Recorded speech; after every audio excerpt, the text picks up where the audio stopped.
เบิ้งโอ้ตานี่เราให้เราว่า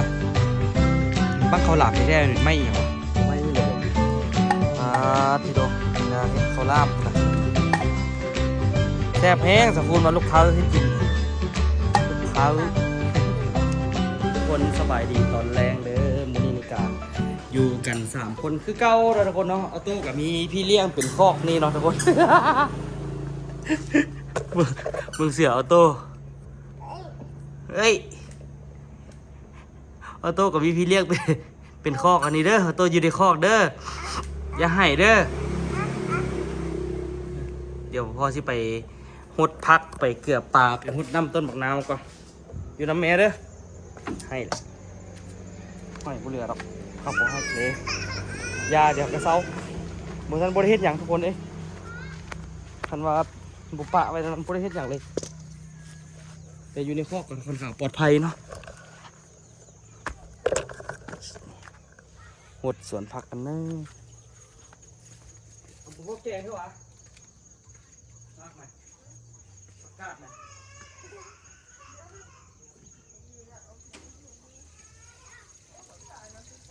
น้ำเพชรดิใช่ปะคักบ่ประกาศเลยใหญ่ดีเนาะมันยังสีใหญ่กว่าหันอีกก็โอ้สีฝุ่นแท้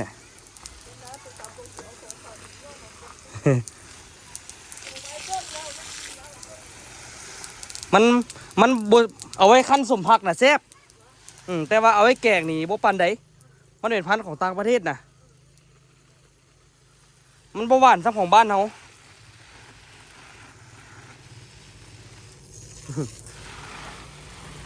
ปลูกไปแยงงามดี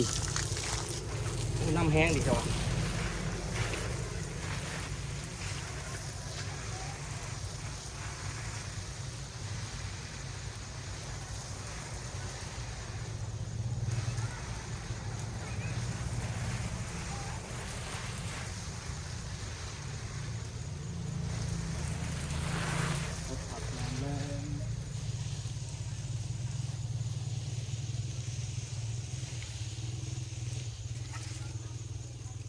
เดี๋ยวบางทีจะจงเอาแนวไว้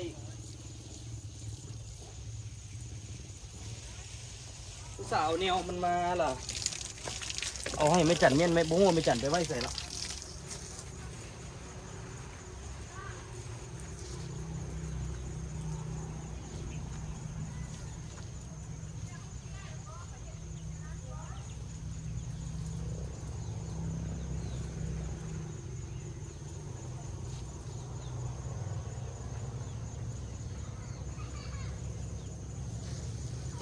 บดเปียกๆไปเลยทุกคน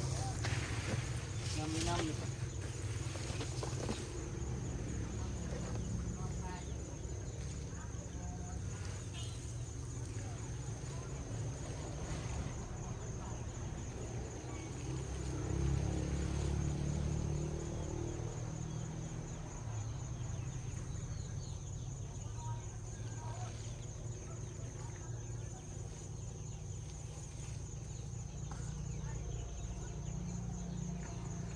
มาหารุ่นกันว่ามากเลยดิมันสิออกเป็นมากป่ะตอนนี้เอามาปลูกไว้มันนะค่อนข้างนะค่อนข้างงามเลยค่อนข้างโป่งดีเลยเห็นบ่มากเลยดิสิวะนี่สลัดเฮาประกาศเฮาประกาศออสเตรเลีย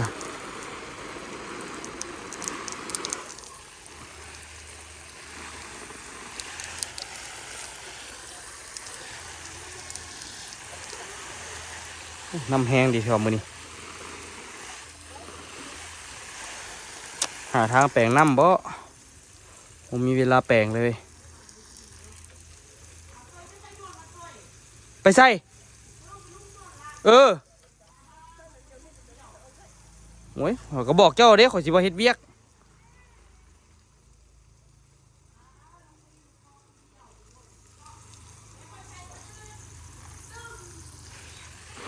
คำถามว่าอันไหนจะเป็นลุ่มดุลละท่านดิโอ้น้ำแห้งคักเว้ยไปหาวิธีแปลงน้ำก่อนนั่นนี่เมื่อกี้ขี้ฝุ่นออกนี่ชั่วเลยพอละบ่ฮู้ทางลุ่มสิออกแห้งบ่ แต่ก็ยากเลยที่แปลงน้ำก็ได้โดยที่เอาน้ำมันดันครับเราเป็นไปได้ให้มันออกเลยไล่ให้มันดันขี้เหนียวออกเนาะที่ไปเบิ้งไก่ห้องไก่ตัวนั้นน่าจะเอาออกให้มันออกให้มันตุ้มซะให้แม่นึงฝักไปไก่ส่งสุดบ่ออกบ่พร้อมกันนะเทียจังเลยไก่มันก็คือไก่น้อยก็คือที่อยากออกนอกกันแหละโดนแห้งละ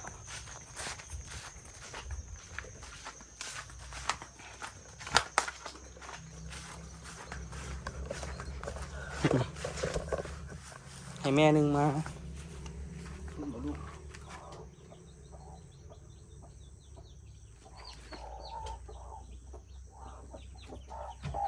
ไอ้ข่าวไปเลี้ยงลูก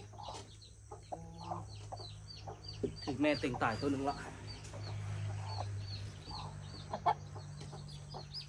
ข่าวไปเลี้ยงลูกไป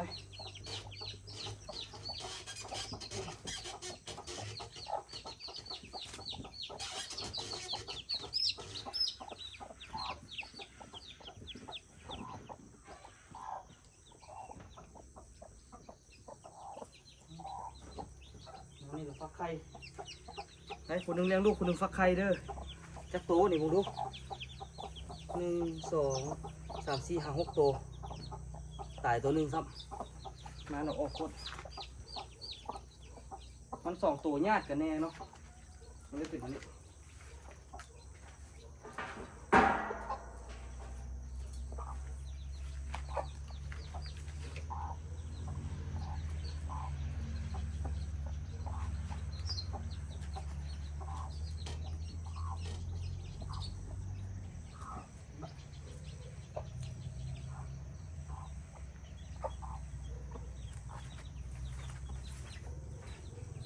อันนี้ขันไว้มันกว้างโคตรโอเคไปเลี้ยงลูกดีๆเด้อไข่ไก่น้อยแตกใหม่เนาะตัวนี้หางก็แตกได้นี่ยังมันแข็งแรงเลยเดี๋ยวให้แม่ขาวเลี้ยงสุดนี้ไปก่อนละกันแม่นั่นฟักต่อไปตัวกับขี้ย่านจะได้ขี้ย่านมันสิแบบว่านะไก่สุดนั้นแตกแล้วมันสิอยากเลี้ยงลูกแล้วออกมาเลย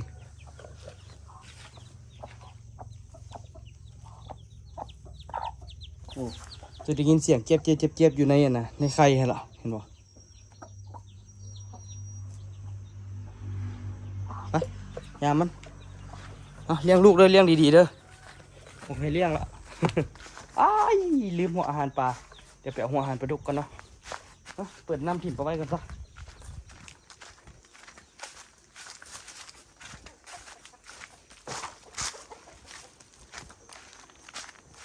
โอ้น้ำมันนี่ก็เสียงออกแหงอยู่เด้น้ำนี่ก็น่าจะออกแหงอยู่แต่แหงบ่เท่าได้บ่เท่าที่ควรเดี๋ยวสิเปิดน้ำก่อนเราจึงที่ไปเอาหัวอาหารปลาแล้วสิมาไล่อันนั้นทุกคนสิมาไล่เบิ่งน้ำให้มันออกหลายๆเนาะมันโพดอันนี้มันโพด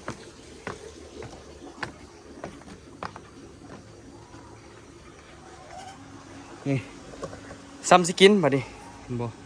อันนี้ยังเป็นวงเป็นบวกสิอยู่เปิดใส่ไม้ล่ะหันเปิดใส่เสาแรงสิเป็นอย่างไรวะส่วนเนาะเดี๋ยวตัวไปเอาหัวอาหารปลาดุกก่อนเกลือปลานิดนึงเนาะตัวสิไลให้มันออกนี่ให้น้ำมันออกมานี่ตัวเอานี่เต่งไว้เดี๋ยวให้มันออกทอนี่ให้มันออกทอซื่อๆเนาะมันจึงสิหูว่ามันเป็นขี้หลายบ่หรือว่าจังไดระบบน้ำนี่คนบ่เฮ็ดนี่บ่ฮู้เด้ตัวเป็นคนเฮ็ดนี่ตัวเป็นคนเฮ็ดเองล่ะสิฮู้ว่าระบบน้ำมันควรเป็นจังไดแต่ว่ามันมีขี้เหงื่อตันหลายเดี๋ยวนี้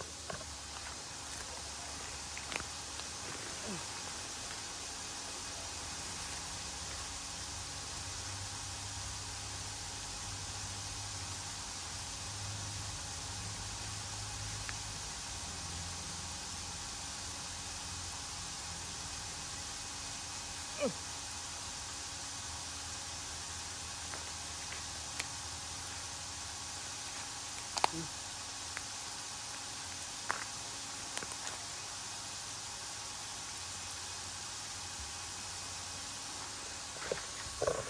กทุกคนน้ำมันควรสิออกแหง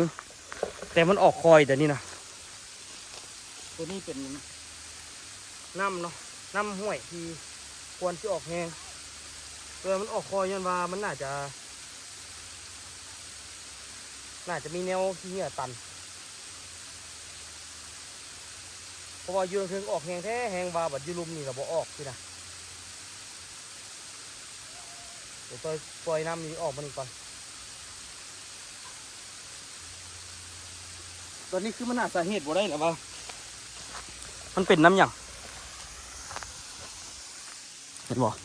โคตรคักระบบน้ำเป็นบวกเป็นหนองเลยหดเข้าไปมันสิบุซุ่มซื่นที่ไปใส่เนาะเบื้องนี้ตัวเอาฮอร์โมนไคโลใส่ก่อนนี่ใบซื้อละซื้อก่อนนี่ใบกูดอยู่สิตายแล่บ่ตายแล่นะพุ่นเบื้องนั้นน้ำเริ่มซีเบิร์ดอีกแล้วดิเจ็ดละเพราะเข้าใจเลยแท่งนี่กาบ่ได้เรื่องปานใดทุกคนตัวกลับมาแต่เวียงก็ละตัวทีอันน่ะมาเบิ่งมันคืนเนาะเพราะว่ามันอันนั้นน่ะมันอาจจะหัวที่ท่าสีกันเมี่ยงท่าสีกันซึมคืนอีให้ท่าสีอะคริลิกเนาะชื่อว่าอะไรทุกคนมันมืดไวย้อนเนี่ยมืดส่วนทุกคนเบิ่งเนาะ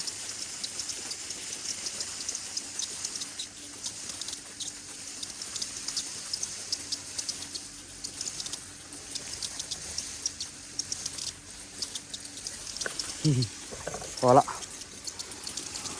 ความเริ่มบ่ไหวละตัวกระปั่นเบิ่งชีวิตประจำวันนะทุกคนเนาะเดี๋ยวตัวสิต่อน้ำแบบนี้ใส่กับนั่นจ้ะตัวแทงน้ำบ่ใส่เท่าละสิเอาไปใส่น้องป่าก่อนเนาะ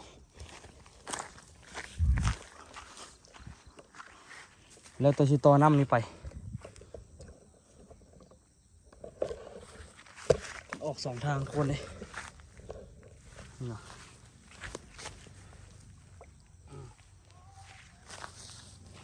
มันมีท่อของมันอยู่นะสุดก่อนตัวต่อยเสียลืมละ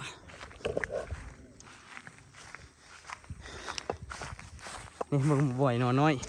อูบอกเอาไปกินจักเทื่อจนไงละจนพามมันก็ไงละเป็นยังไงได้กินน้ำเด้อบ่พอตึงละตี้บ่นี่ก็ได้เดี๋ยวตัวชิลากท่อก่อนเนาะลากท่อใส่กับปลาดุกชุดก้อนนี่ตัวต่อท่อจะใส่นอกมาตัวต่อท่อเขียวนะใส่เดี๋ยวตัวต่อท่อก็ได้ทุกคนได้ยูนิท่าได้เฝ้าไปใส่เด้อเฝ้าออกไปใส่เด้อ ตัวชิต่อแต่พูดเลยมา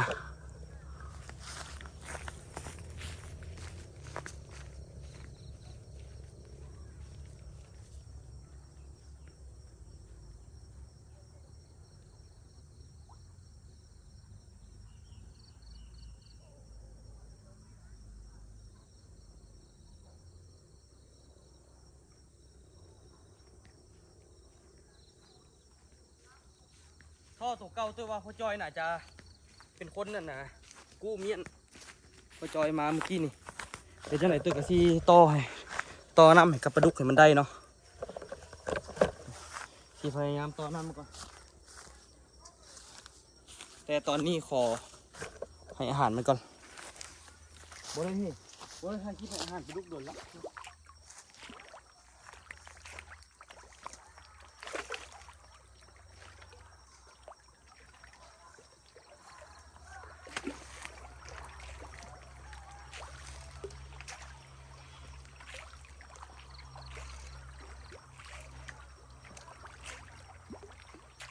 ยังบักไก่ลายปลาดุกก็ได้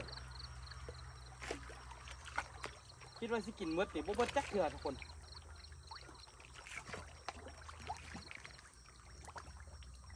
ปลาดุกบ่อยู่ฝากนี่เลยโดยบานหัวอาหารไปฝากนั่นนำแต่ว่าป่านบ่อยู่เลย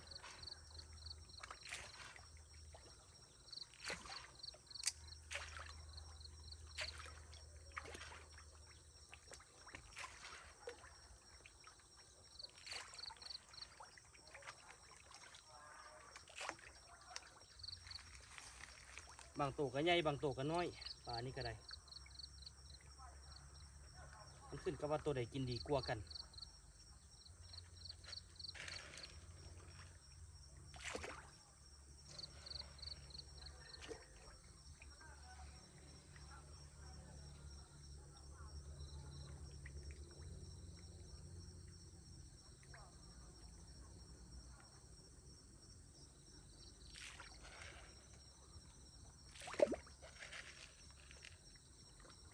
ปลาเข่งก็คิดว่าซีโบมีอยู่นี่ละเอามาปลาเข่งยังมีอยู่เลยทุกคน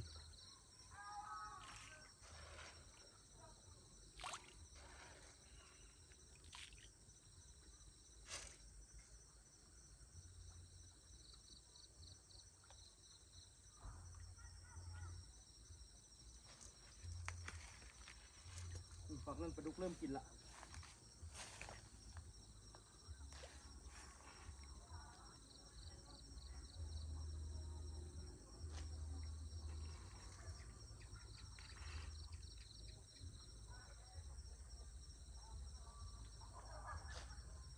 หรือว่ายามนี้ผมเป็นยามมันกินเหงี้ยวทุกคนป่ามันคือบุค่อยห่าวกินเหงี้ยวปานใด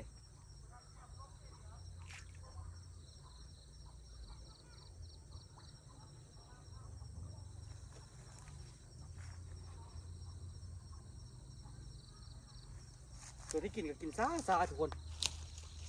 อ่ะพอก่อนเนาะแต่มันคะแนนมันกินเบิดเนาะน้องตัวย่อยเดี๋ยวไปซอกอันนั้นไปใส่ก่อนจะสิไปซอกสายสีเขียวมาต่อเทกับท่อละสิปล่อยน้ำเส้นอย่างนี้ก่อน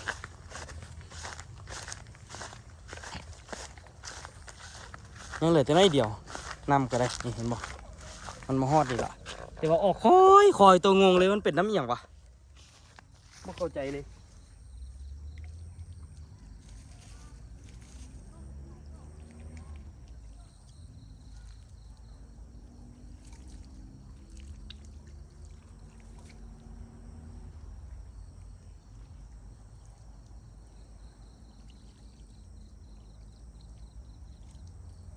ดูว่า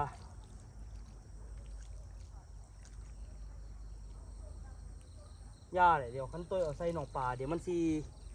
อันน่ะน้ำมันสีล้นละไม่จันสีโบมาโบได้มาเบิ่งเนาะตัวสีปิดน้ำนี้ไว้หรอให้มันเข่าแทงคือเก่าซะ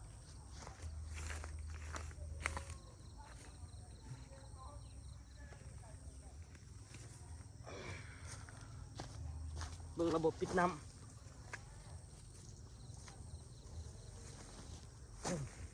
แล้วครับ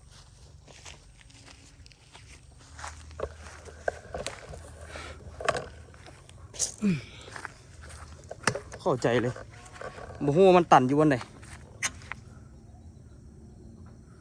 ออกบ่นี่ธรรมดาแล้วมันก็ต้องออกอยู่แล้วเนาะ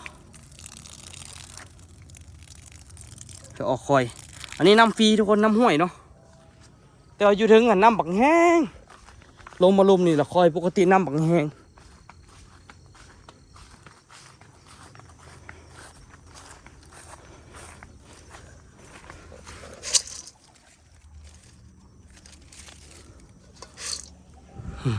ปิดอันนี้ปุ๊บออกนั่นปั๊บเลยย้อน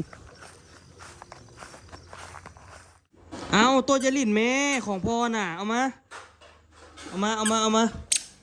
ของพ่ออันนี้นะให้แหละโบลิ่นอันนี้นะโมเมนต์แนวลิ่น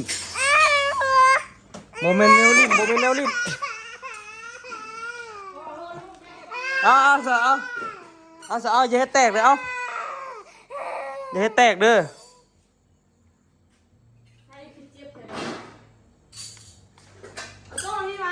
แค่ยังกินลูกคำนี่ทอดเอาปลาเนี่ยไปทอดอีกโอ้สีทอดเดียวกินเลยดูแซ่บเอาน้ำคือบูใหม่อีกละถอดปิดกับบูมาแล้วขันกับปิดนะเนาะในมือที่บอมีแม่ในเงาเนาะอยากได้พักตอนนี้พักพอสิพ่อกินดีกว่าคันมีมันไปเก็บนี่ผักบงผักอันเดียวเก็บไปเก็บมาเอามาต้มเสส่วนเสเฟอร์แล้วก็ซอยชิ้นหมูใส่จบข้าวเนาะ อันนี้กะทิมซาน้ำเจียวเขาน่ะเกาโดนละแล้วก็ล่างไว้มีแต่นะเก็บผักมาแล้วเดี๋ยวเขากินอันนี้เดี๋ยวไปเอาข้าวหลามน้ำมีนาก็เด้อเขาจะบอกไปเอาละเด้อ เดี๋ยวปีนี้ยังไงกับวางแผนจะไปเที่ยวทะเลอาทิตย์หนึงทุกคน แต่ว่าเดี๋ยวนี้นี่เงินหมดแล้วขอไปจ่ายค่าดินหมดละเงินเจ้า ค่อยสิเอา โอเค อีก โอเค ค่อยสิออกค่อยสิพาแม่จันแม่ซุกพอสดไปเที่ยวใช่ แต่ตอนนี้เงินข่อยเบิดละ โอเป็นอย่างค่อยมี แล้วแต่ ตั้งว่า 40,000 3,000 ไปคนเดียวรถ3,000นะ น้ำมันรถกระโดดว่ากูเองป้าวางแผนเที่ยวไปสัญญภูมิเลยบ่เนาะไปสัญญภูมิกับขอนแก่นนั่นอำเภอนั่นใกล้ๆกันเลย เดี๋ยวขอชิทักหาพ่อสมดีก่อน เคยทักหาแม่นั่นก่อน ไม่ยัง แม่อันกาบ ว่า แล้วบอกค่อยดูว่ามาหาเพราะเราก็ แต่จะภูมิที่บนไหนวะ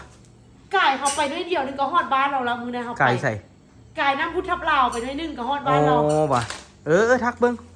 เนาะ เราเคยบอกคอยอยู่ อืม แบบเคยเห็นกันจะอยู่ในเฟซนะยังเจอตัวจริงไง ข่อยก็เห็นเรามาคอมเมนต์อยู่ก่อน เราก็เสี่ยงมาดิ โอเคอ่ะเดี๋ยวข่อยไปเอาข้าวหลามก่อนมีนาเฮ็ดข้าวหลามทุกคนทีโดมีนาเฮ็ดข้าวหลามพุ่นน่ะ ไปขลามประกอบ แซ่บแห้งสักคุณมาลูกเผาเฮ็ดกินลูกเผา ว่าสิบอกไม่กล่องกับปรุงเขาเนี่ย ใส่แป้งนัวอยู่อ่ะ ได้ด้วยนึง ใส่คักก็ดอกสักคุณกินบ่ได้ตีเป็นประวาน โอ้ ไม่พอน้อยพูด กับอันพอมันกับไฮเกอร์รวมกันนี่มืดช่องบัก ข้าวหลามเผาเอง แต่ว่าเตยก็บ่เคยเฮ็ดจ้าเด้ออันนี้มีนาเขาจะเฮ็ด เลือดจากบางช่อง468บางอย่างสิปันเลยตัวเด้มาสิพากันเอาไปกินอยู่เวียงเด้ มาเอาเด้อสิได้ขึ้นยากแต่หนาวขี่รถออกมาเอานะ หน้าว่ะ หนาวแล้วเนาะมันเครื่องนี่ก็ยังเหลือ ปีหน้ากัน มันจักมันเก้า มันอันนั้นก็ได้น้ำมันจากตัญญา ไก่ เอ้ยเดี๋ยวจักรยานบับเลย หึ พอสิอย่างนี้ เซ็ตอันน่ะแกะเครื่องล่ะเซ็ตอันห้องเครื่องอันไล่น้ำมันอันนั้นออกเบิดแล้วก็ซื้อหัวเทียนมาเปลี่ยนติดบับ ท่าเด็กวันนอกเลย ใส่น้ำมันหลายโพดเด้ควันออกทวนๆน่ะ โอ้ผมว่าแล้วรถจักรก็ลองแม่รถจักรรถใหญ่ก็ลองแม่คือกัน รถใหญ่กับควันออกอันไหนเกิดย้อนสาเหตุน้ำมันหลายโพดก่อ เจ้ากระแทกเบิ้งไงมันก็มีขี้เด้อเบิ้ง มานี่หรือว่าสิไปเปลี่ยนน้ำมันเครื่องเหรอวะแต่ว่าก็หาก็เปลี่ยนหนึงมีแต่โลน้ำมันและออกก่อนเนาะ โลนึง มัน โลนึงน้ำมันโลนึง เอาน้ำมันออกแน่ มีดั้งก็ ไข่ห้องนะไข่อ่างไม่รู้แหละ ก็มีดั้งก็เขาเนี่ยท้องอ่างนะ มีดังเลยเฮ็ดจังได๋ซะตอนควันออกหันไปเปลี่ยนบอลเก่าอีกรอบ2โอ้รอบ3บ่มีละบ่ทัน โอ้จักรเบิ้งก็ ควันออกทวนๆนั่นน่ะไปสุดก่อนเขาเจ้าเอาออกเขาเจ้าว่าน้ำมันเครื่องมันเกินหลาย ผิว เปลี่ยนทางไอเลนี่แม่เลของน้าเขาเนี่ยนะ 10,000 โลก็มีอ่ะ มีครบนะ นี่แหละบ่มาตอนนั้น นี่ มีเท่านั้นก็ไปเปลี่ยนน้ำเล้าเอา เขาเจ้าเติมโตโยต้าที่เลือดปตท ขอไอ้ปตทก็ มีแต่ปตทก็มีเท่ากับ โอ้ มีเท่านั้นไปเปลี่ยนน้ำเล้าเอาให้กับบ่ฮู้เด้ เราเฮ็ดดีเราแท้ไปรถอย่าไปเปลี่ยนได้ฮันไอซิคนกัน บ่ทันละ ให้เนี่ยนะ เดี๋ยวซีมข้าวหลามก่อนยิงกลับ บ่ทันละเว้าไว้เข้าบ่ทันละ เบิ่งโอ้น้ำตาลนี่เราแท้เราว่ะ ติดดีๆจ้ะ มันบังข้าวหลามแท้ๆหรือไม่อีหยังวะ ก็ไม่นี่เลยบ่ ทำไมอันนี้แหละ บ่ไม่เรื่องแค่กระให้บุญเจียงนะคือไม่เฮี้ยไม่ซ้อนแหละ โอ้อันไล่เพาะ เขาว่าเข้ามาในเซิร์ฟ คือยังมีไม้อยู่ตาล ไอ้เพาะ บ่มีไม้กรอบเนี่ยวะ ไม่เกาลามโดยเฉพาะได้ตัวนั้น เขาอายุเมื่อเขาที่บุญ เรื่องมันยาว นี่ไม่ปลูกเอาก็ แซ่บว่ะปกติไอ้บ่มักข้าวหลามเขาเฮ็ดจืดโพดใส่เป็นหนวดเครื่องโดยเลย ผมพ่อ แต่แซ่บโดนแซ่บว่ะแซ่บกว่าข้าวต้มเขาอีกเว้ยข้าวต้มเนี่ยบ่กินจักคำซั่นก่อ ค่ายในบ่สิ เฮ็ดขายได้อยู่ก่อก ำไรนะได้อยู่วะ3,000ได้สำนีไหนจุบุญ เป็นตาเปิดห้างกันเนาะ ถ้าตัดครึ่งนึงละ10,000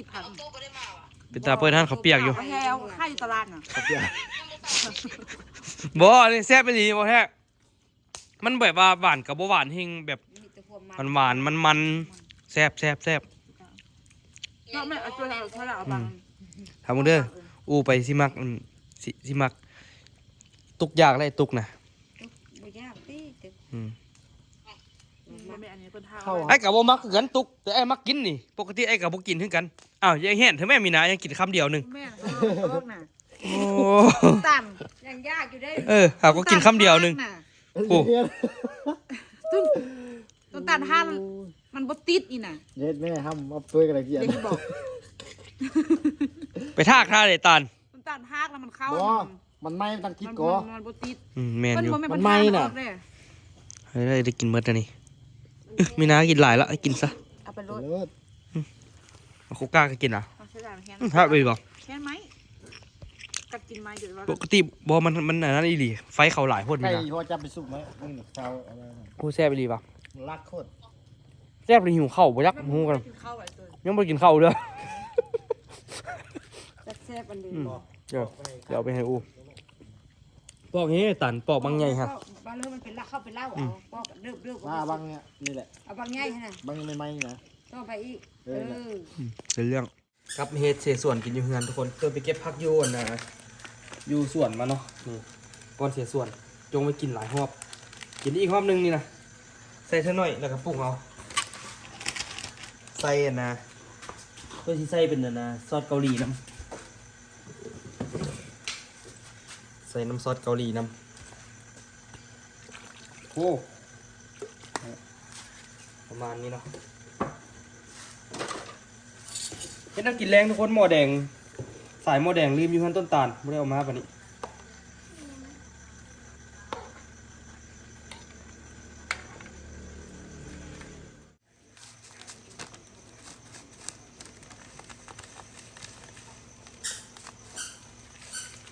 นี่ปรุงรสนะครับบอกเป็นเส้นอันนี้แนวสันเดเส้นนึบนับเนาะถ้าอยากกินสั่งเลยทุกคนเด้อเดี๋ยวเติมไปส่งให้ เส้นนึบนับ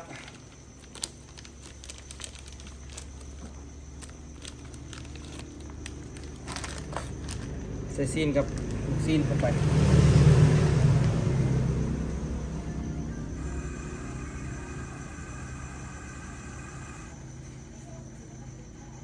ไฟนี่ก็แห้งโคตรคอยโคตร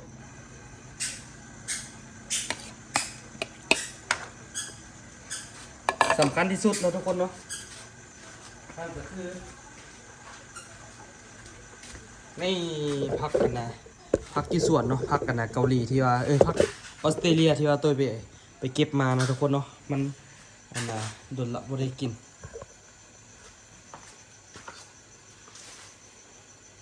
เดี๋ยวต้มมันนี่ให้มันสุกก่อนเอาผักใส่เดี๋ยวไปกินน้ำกันได้ทุกคนใส่เบิดเลยว่ะอูเส้นนี่นะใส่เบิดเลยว่ะน้ำปลาหน่อย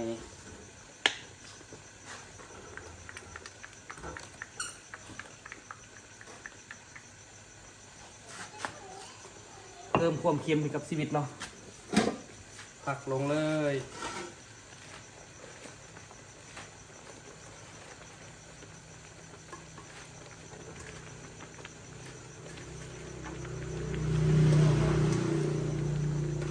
เน้นผักหน่อยทุกคนดูความมาเอาลูกดู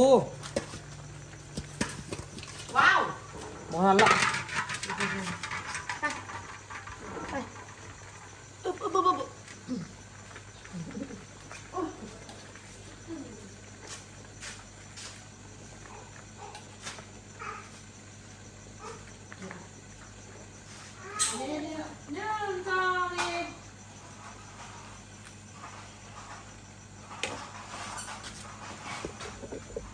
นี่ครับทุกคนประมาณนี้หน้าตาทุกคนเลยกินกันจุ่มกินคงคำคาลีลากินคนเดียวเลย เอาแม่เดี๋ยวจะเอาลูกอีก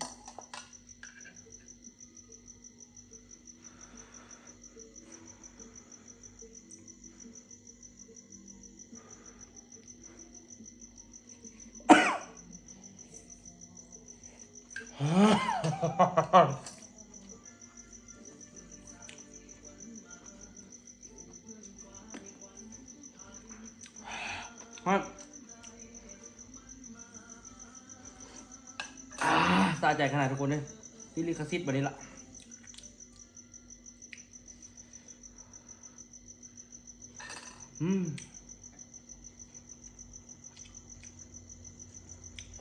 ผักที่เราปลูกเอง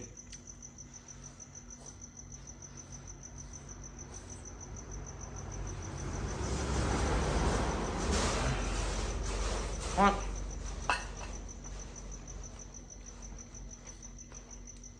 อันนี้ตัวมักกินทุกคนแผ่นเต้าหู้เนาะ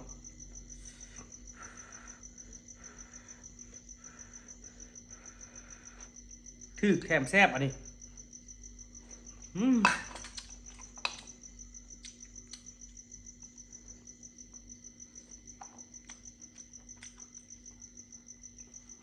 ผักออสเตรเลียดิเขาที่ว่ากับแซ่บอยู่เลยเหรอ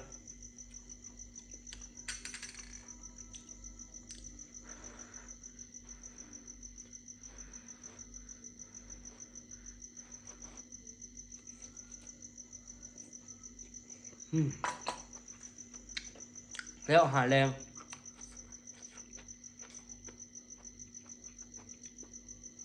เป็นยังไงไว้เจอกันคลิปหน้าทุกคนเลยสำหรับคลิปนี้บายบายทุกคนสบายดีลูกซีนแซ่บตั้งแต่มือบุญแต่ว่าซื้อมาขายไม่อันนี้เนาะแบบเดียวกันเลยแซ่บๆเดี๋ยวกินกับแจ่วอุดมซานเนาะ